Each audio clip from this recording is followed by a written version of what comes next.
വാസോട്ടോ shirt എന്തായി? Buttons വെച്ചാ മതിയടാ. നവവധു കല്യാണ പന്തലിൽ മുഹൂർത്ത സമയത്ത് മൂത്രമൊഴിക്കണമെന്ന വേജേനെ പുറത്തിറങ്ങി കാമുകനൊപ്പം ഒളിച്ചോടിപ്പോയി. ചേടാ, ആ കല്യാണ ചെറുക്കൻ്റെ ഒരു മാനസികാവസ്ഥ എന്തായിരിക്കും അല്ലേ? നിനക്കത് പറയാം. ഈ സാധനങ്ങളൊക്കെ ഇത്രയും വിലക്കേറി നിൽക്കുന്ന സമയത്തെ എന്തോരം ഭക്ഷണം വേസ്റ്റ് ആയി കാണും.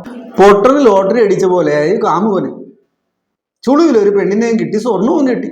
ഇതൊക്കെ പോലീസ് പിടിക്കാതെ എവിടെ പോവാനാ? പിന്നെ കേരള പോലീസിന് ഇവിടെ ഒളിച്ചോടി പോകുന്ന ആൾക്കാരെയൊക്കെ പിടിച്ചു കൊടുക്കലല്ലേ പണി. ഏതായാലും ചെറുക്കൻ വീട്ടുകാർക്ക് മാനനഷ്ടത്തിന് കേസ് കൊടുക്കേണ്ടി വരും. അവർക്ക് നാണക്കേടായില്ലേ? കൊടുക്കണമല്ലോ. ഞങ്ങളെപ്പോലെയുള്ള കൂലിപ്പണിക്കാര് പെണ്ണാലോചിച്ച് ചെല്ലുമ്പോൾ പെൺവീട്ടുകാരുടെ ഡിമാൻഡാണ്. ഒന്നില്ലെങ്കിൽ സർക്കാർ ജോലി, ഇല്ലെങ്കിൽ ബിസിനസ്സുകാരൻ. വാസുവേട്ടാ, അറിഞ്ഞോ? ആ, എന്താണ്?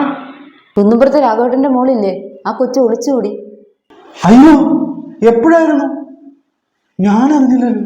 ഇന്ന് കാലത്ത് ആ തള്ളയുടെ അലർച്ച കേട്ട് നാട്ടുകാരൊക്കെ ഓടി വന്നപ്പോഴാ ഞാൻ അറിഞ്ഞത്. ആ പെണ്ണൊരു കത്തെഴുതി വെച്ചിട്ട് പോയി കളഞ്ഞ്. ചേച്ചി, അവൾ ആരുടെ കൂടെ പോയെന്നറിയാവോ? ആറ്റുമല്ല പട്ടക്കുട്ടപ്പന്റെ മോനില്ലേ, അവന്റെ കൂടെ. ചേടാ, ആ ദാരിദ്ര്യവാസികളുടെ കൂടെയാണോ പോയത്? ഇന്നലെയും ഞാൻ രാഘവനെ കണ്ടതാണ്. ഗവൺമെന്റ് ജോലിക്കാരനുമായിട്ട് മോളുടെ കല്യാണം ഉറപ്പിച്ചു വെച്ചിരിക്കുവാന്ന് ഇന്നലെയും എന്നോട് പറഞ്ഞതാണ്.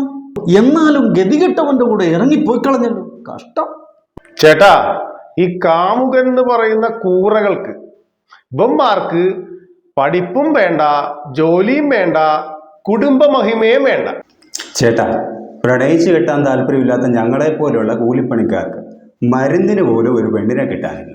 എന്റെ കല്യാണത്തിന് എൻ്റെ അപ്പനും അമ്മയ്ക്കും ഒറ്റ ഡിമാൻഡേ ഉണ്ടായിരുന്നുള്ളൂ, കയറി കിടക്കാൻ സ്വന്തമായൊരു കൂര, പിന്നെ അധ്വാനിക്കാൻ ആരോഗ്യമുള്ള ചെറുക്കനാണ്. ഇത് മാത്രമേ എൻ്റെ വീട്ടുകാർ നോക്കിയുള്ളൂ. അതാണ് ആ ചിന്താഗതിയുള്ള മാതാപിതാക്കളുടെ ചിന്താഗതി. വരും തലമുറക്ക് എന്ന് വരുന്നോ അന്നേ ഞങ്ങളെ പോലെയുള്ളവർക്ക് പുരോഗതി ഉണ്ടാവുള്ളൂ. സ്ത്രീ പുരുഷ സമത്വം വന്നതോടുകൂടി ഒളിച്ചോട്ടം വർദ്ധിക്കുന്നു, ഡിവോഴ്സുകൾ കൂടുന്നു. നീ ഇല്ലെങ്കിൽ എനിക്ക് മറ്റൊരാളെന്നുള്ള ചിന്താഗതി ഇരുകൂട്ടരിലും വർദ്ധിക്കുന്നു. ശരിയല്ലേ? അപ്പൊ ഞങ്ങളെപ്പോലുള്ളവരൊക്കെ എന്ത് ചെയ്യും ചേട്ടാ? തൻ്റേതല്ലാത്ത കാരണത്താൽ വിവാഹബന്ധം വേർപെടുത്തിയ വധുവിന് വരന് ആവശ്യമുണ്ടെന്നുള്ള കോളം നോക്കുന്നതായിരിക്കും നിനക്കൊക്കെ നല്ലത്. അത് കറക്റ്റ് കാര്യമാണ്.